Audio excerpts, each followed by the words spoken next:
There we go. Good Monday morning, Noblesville, Indiana. Mayor Chris Jensen here, alongside my good friend and owner of Pathways to Healing Counseling in Noblesville, Kristen Boyce. How are you, Kristen? Good morning, Mayor Jensen. I'm doing well. I'm glad to be here with you this morning. We're so glad to have you as always, just continuing to give of your time to this community. Welcome to Mental Health Monday for all of you on this beautiful Monday, March 15th, 2021. We are headed towards springtime. We have a little spring showers here this morning, Kristen, but that's okay because we know that sunshine is on the way. So we're just honored that so many of you have chosen to be with us this morning to talk about our mental health and practice some great techniques. We have a lot of things to cover, Kristen. And we're coming out of winter time into springtime, but with that comes some new challenges as it relates to our adult lives, as it relates to kids, and some transitions that we have. I know some school systems are thinking about kind of redoing or rethinking through some strategies for getting kids back in the classroom. I know here in Noblesville, next year there's been some redrawing of the elementary school boundaries, which is always a difficult decision on the administrative side. It's certainly a difficult parenting and issue to deal with at home as well. So we're going to talk about that this morning. That was a special request that somebody asked that we cover. So we have a lot to cover. But before we get started, we want to get started the way we always start with some square breathing. So with that, Kristen, I'll let you take it from there. Thank you. First thing we're going to do is practice this together. And I want you to practice this at home 5 to 6 breaths before you react to something, before you flip your lid, because we've got a lot going on these days. And this is the number one strategy I invite you to try in between our Mental Health Mondays. So we're going to do it together. Feet on the floor. We're going to press into our feet. We're going to inhale through our nose for 4. Hold. That's very important, that hold for 4. And then we're going to slowly release out our mouths for 8, like you're cooling a cookie, cooling the soup. Let's do it together. So inhale, pressing into your feet. And release.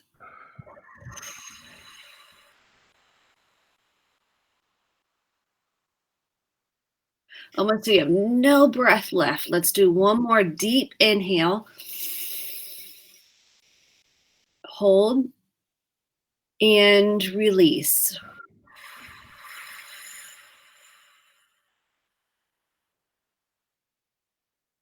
What I love about this is once you start doing this consistently in your life, you will feel a difference in how you feel regulated. So when the kids are fighting in the back seat, they're screaming, they're kicking each other, you're stressed about work, you're in traffic, you have that trigger that's just about ready. This is my little brain model, and you're ready to just go over the edge. 5 deep breaths. That's what I do at my house. I'm like, 5 deep breaths. And what we can do is recenter, recharge, reconnect. It sounds easy, but it's really not. I mean, I'm making it sound like, oh, just breathe and it's fine. No, it's a practice. So once you start doing this, you'll see results. If you do it consistently, pretty quickly. I love it. I always try to use some examples throughout this show about what's going on in our lives. And so I have 2 breathing examples. Last week was one of the more challenging weeks that Julie Jensen and I faced with parenting. Our oldest, a 10-year-old, who is a wonderful kid, just had some friend relationship issues that we were helping him work through. And honestly, it was good parental learning moments for us as well on how to parent him. But he was very upset at one point in time and was very unregulated. We were flipped beyond belief. And so we worked on some square breathing to get him calm down, get him centered, to understand how to interact with him. The second thing, this past weekend, anyone who follows along with our life knows that my beautiful wife, the First Lady of Noblesville, is very pregnant, 39 weeks pregnant. and she is ready to pop any day.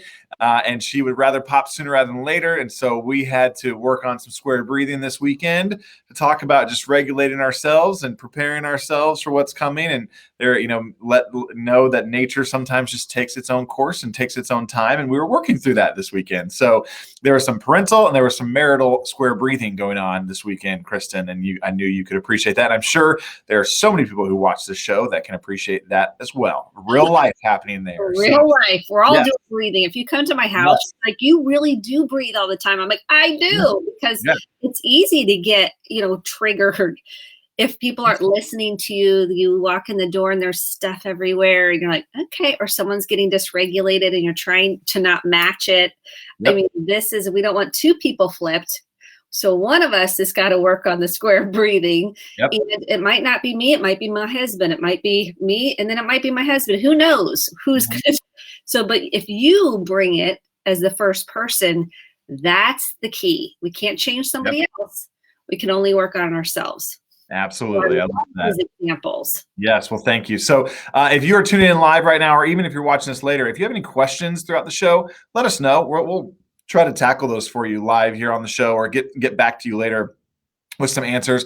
If you just want to say hi and let us know that you're watching, that's great too. We always love that. We love to hear from you. So feel free to type in the chat. Let us know you're watching. Say hi. Share a thought. Let us know how you square breathe, or an instance that you have where you square breathe. Feel free to chime in anytime. We are open to those ideas. So I want to start with our first topic, Kristen. That's going to be transitions amongst our kids. This was brought to us actually by a listener, which is really exciting to have somebody offer up a topic. And it really stemmed from the idea about their school-age children. And it was really twofold. One, kind of transitioning back into the classroom. I know a lot of schools around Indiana, around the country, are kind of looking at, how do they get kids back in on a more regular basis going towards the end of school here. So I know Noblesville, for example, sent out a survey to kind of ask some parents. That in itself gives some angst for some folks, knowing that some changes are coming. As we knew would happen at some point in time. And then secondly, this was more specific to this family, but there are some new district boundary lines as Noblesville and really any city continues to grow. You're always looking at the population centers and making sure our elementary schools, our middle schools, our high schools are equipped to handle all those students. Sometimes that requires some tough decisions that have been made, where kids may have to switch midstream to a different elementary school starting next year. That is a tough transition. That's tough on a kid. That's really tough on a parent too. You kind of get used to principals, teachers, bus routes, bus drivers, you name it. You get a little set in your ways, and you're used to your routine, which I think is key. And that routine's getting thrown off sometimes without, you don't have a lot of say in that. So let's talk a little bit about transitions and kids, Kristen. I would like to, again, not only talk about how do we work with our kids through those transitions, but I do believe sometimes that parents really struggle with those transitions as well, sometimes even harder than the kids. So let's talk about both of those and how we manage those transitions. Yeah, I think it's an important topic because transitions happen so often throughout our lives. And when our children face transitions and we see their sadness over maybe being separated from what they know, their teachers, their principal, their friends, the bus route, like you said, there's grief, there's sadness. There's two emotions that need to be tended to for parents and for children. One is sadness, which is grief, and two is fear. Fear of the unknown, fear of the uncertainty. How am I going to make friends? How am I going to feel in my new school? How am I going to feel with the teachers? How am I going to feel with the principals? And the parents have grief because they have connected. Maybe they've made connections, or they have a comfort level, or they have a felt sense of safety in that certain environment or with that school. They know what to expect. They've been in a routine for quite some time. They know what's coming next. So the unknowns typically will trigger a lot of fear, the uncertainty of it. So the first thing I recommend is acknowledging those emotions. We've been learning to connect and identify with our own emotions. So as a parent, you've got to say, what am I feeling? And let's try on those two first. And anger may be there, and that typically is covering up that fear and that sadness. So let's try on fear and sadness first. Let's process with our children, asking them, how are you feeling? What's coming up for you? What are you afraid of? Those are typically going to be, they're afraid of not knowing if they're going to be able to have friends. They're going to miss their friends. They're going to miss their teachers. Normalize, acknowledge, empathize, provide a warm environment for them to feel safe enough to open up with you. Secondly, is if you can go tour the school, if you can go look at it ahead of time, if you can go outside and walk around looking at the playground, if you can meet some of the teachers, if you can set up a meet and greet, that is also very helpful to start that ability to connect and visualize what this might look like. Saying goodbye to, some of their teachers, and knowing that you can go back and say, we can come back and visit. We can come back and say hi to our teachers. That is an important part of the transition.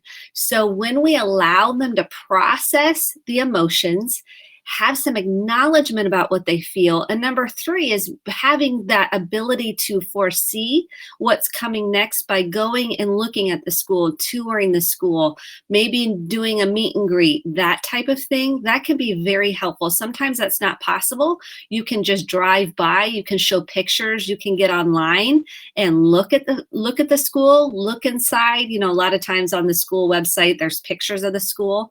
That's also helpful. And talking through, what are they afraid of? Don't shy away from that. What we tend to do is go, it's going to be fine. It's going to be great. You're going to make new friends and da da da da. We go into positivity, which there's a place for that after we've done processing. We need to process and acknowledge. What we tend to do is reverse the order. Instead of letting the children process first, we try to make it all wonderful. Mm-hmm. And we're not processing our own feelings as parents. That's critical. So not with your child. You need to process that with your partner, with a friend. Process what you're feeling so then you can be totally attuned to what your child's feeling and not project what you're feeling onto the child, because the child might be totally fine. It's your anxiety, it's your fear that gets projected, put on the child unconsciously. Yeah, that's a really good point. Can we discuss the word "fine" real quick? Because that gets thrown around a lot sometimes in our society. It certainly gets thrown around a few times at my house. It's fine. It's fine. It's all fine. It's fine. Can we talk about what that means and kind of how to work through it being fine or not fine? That is so critical, because how many fine? What did you do today at school? Nothing. Okay. So the first thing you're going to want to say, it's normal to have feelings about change. And you may be saying it's fine. And I'm kind of picking up, I'm wondering if there's anything else going on. Do you feel sad? I'm going to ask specific questions. No. And it's normal to feel sad. It's normal to feel sad that you might not see your friends. And that makes sense. If they go, then the next question is, do you have any fears? So I'm going to ask specifically about fear and sadness. And they may still respond with fine. And I'm going to say, that's okay. If you have anything that comes up, any feelings, I'm available and I'm more than happy to talk to you about it. It's okay to write it out. It's okay to talk to us about it. Now, when they do come to you, let's say they decide right before they're going to bed, because this is notorious. They're like, and by the way, I don't want to go to a new school. And you're like, it's bedtime, and you're done and you're spent. And you're like, I don't want to be talking right now. Take 5 deep breaths and provide the space and acknowledge it in that moment. Say, that makes sense. Whenever there's a change, there's, sadness is part of that sometimes, and that's okay to let it out. It's okay to have your feelings.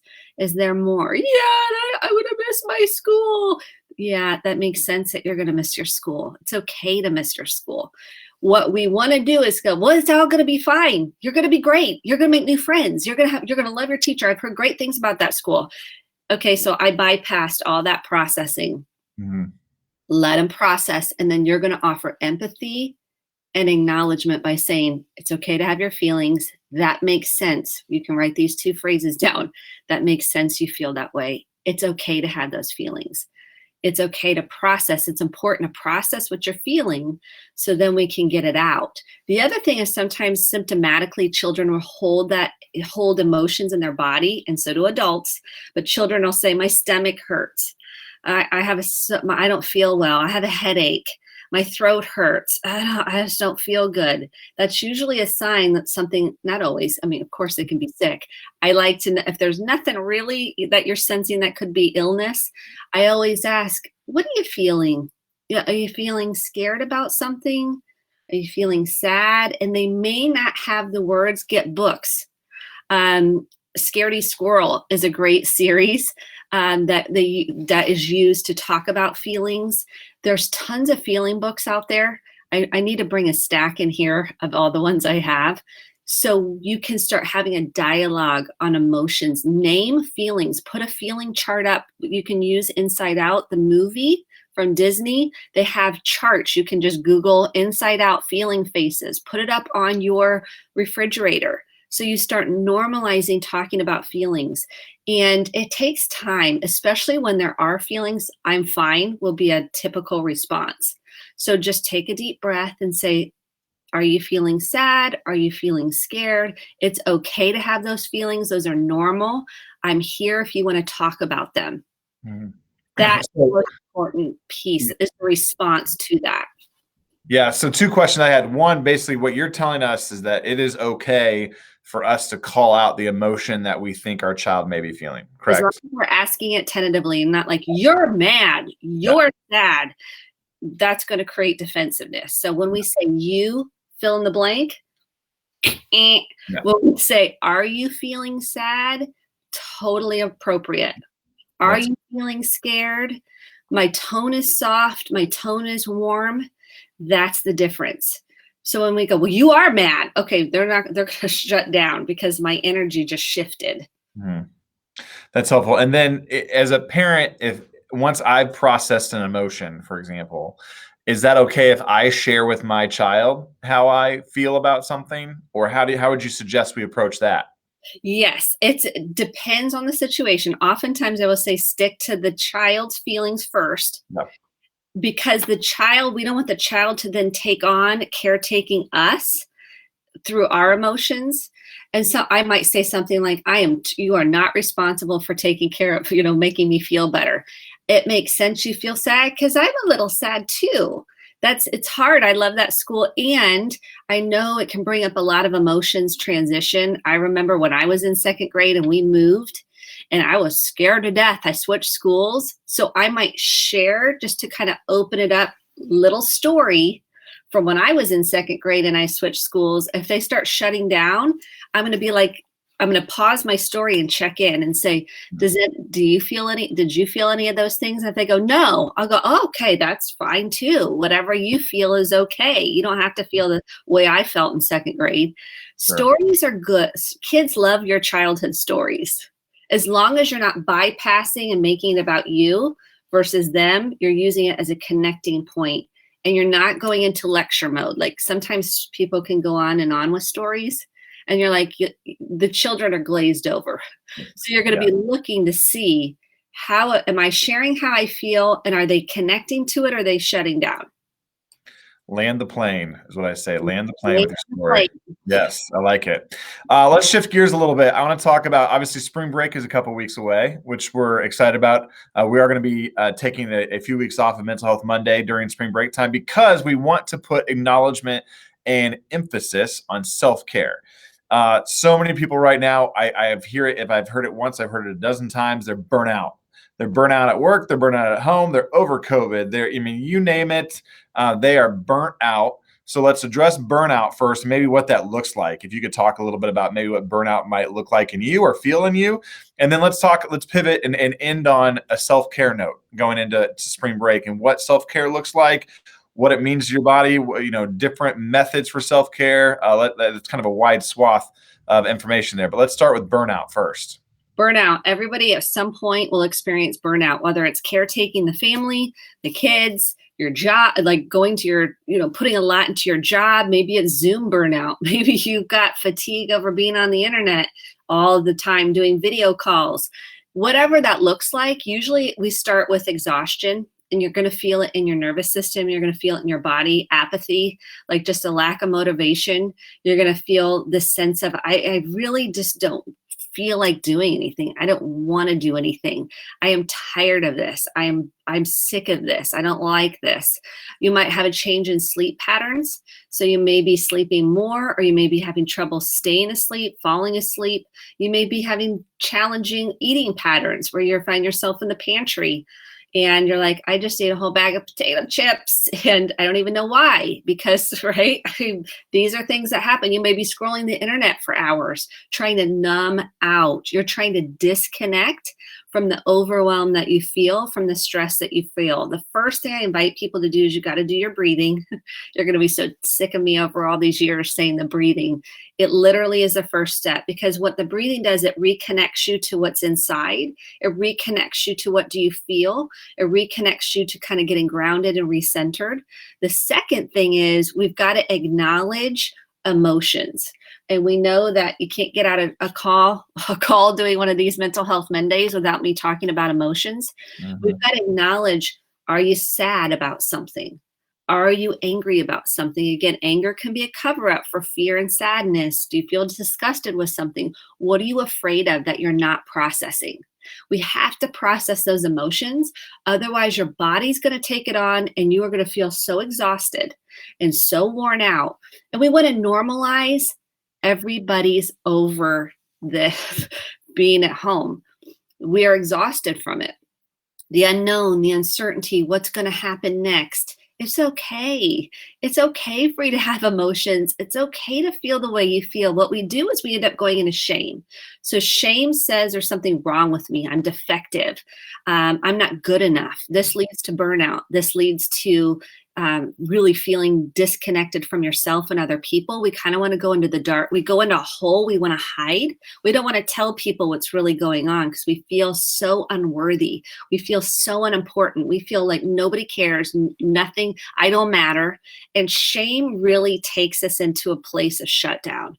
And so the antidote to burnout and that shame is self-compassion. So what is self-compassion? People are like, we didn't grow up with self-compassion. This wasn't a thing. We didn't even know what it meant. It wasn't really practiced per se. So I'm going to read you a definition because I like to go off definitions. So self-compassion is extending compassion, nurturing yourself, and when you feel in instances of perceived inadequacy, like you feel like you're not good enough at something, you feel like a failure, or in general, you feel a sense of suffering, you're offering yourself grace.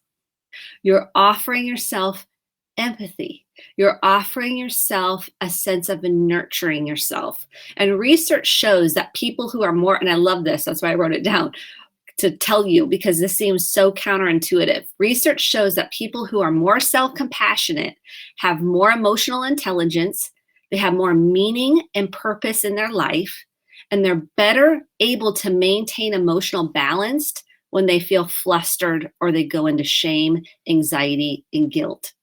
It's the antidote to shame. So if you're in the dark abyss and you feel like you're a piece of crap and you feel like nobody gives a rat's patootie about you and you feel like you're not good enough and you're worthless, the antidote to that is to say, okay, I always kind of place, I know this sounds cheesy, but I put my hand kind of on my heart. I take my deep breaths. When I say, okay, honey, you're okay. I know this is hard. I acknowledge what I'm going through. I know you feel sad. I know you're over this and you're exhausted and you are just feeling lonely. We're going to get through this. Let's just take a deep breath. So I'm showing you what self-compassion looks like. Like I'm giving you an example and you're going to be like, oh, I'm not going to do that. I don't. This is the way out, people. This is the way out. This is through research shows us when we offer ourselves warmth, which we talked about last time, that all families need warmth. Warmth is compassion and empathy, self-regulation, and a safe place to have a felt sense of what you're feeling and be able to express that. That's what we're going to offer ourselves. That's the antidote to burnout. That's the antidote to shame. And then we can start doing some movement, right? After I've kind of acknowledged what I feel, now I might go for a walk. I might pet the dog or cat. I might phone a friend. I might decide I need to take a little weekend away. Whatever that looks like for you, that is what you're going to give yourself because no one else is going to give it to you. We wait. We're like, who's going to take care of me? I've been taking care of everybody else. Can someone take care of me? And nobody really signs up because they don't have it to offer. So we have to give that to ourselves. Let's not wait and be dependent on waiting for someone else to give it to us. Let's give it to ourselves. That's the essence of moving through burnout. So tell me, is self-compassion and self-care the same thing? I would say yes in a lot of ways, because Okay. really you can't do self-care without self-compassion. It's going to be a disconnect. You're going to go, oh, I did that walk and I still feel like terrible. I still feel angry and burned out. And it's a process of acknowledging what you really feel, your body sensations, the beliefs, that shame that's keeping you stuck. That is the antidote to getting to the self-care. It's the step one that really they go hand in hand. They're kind of married together.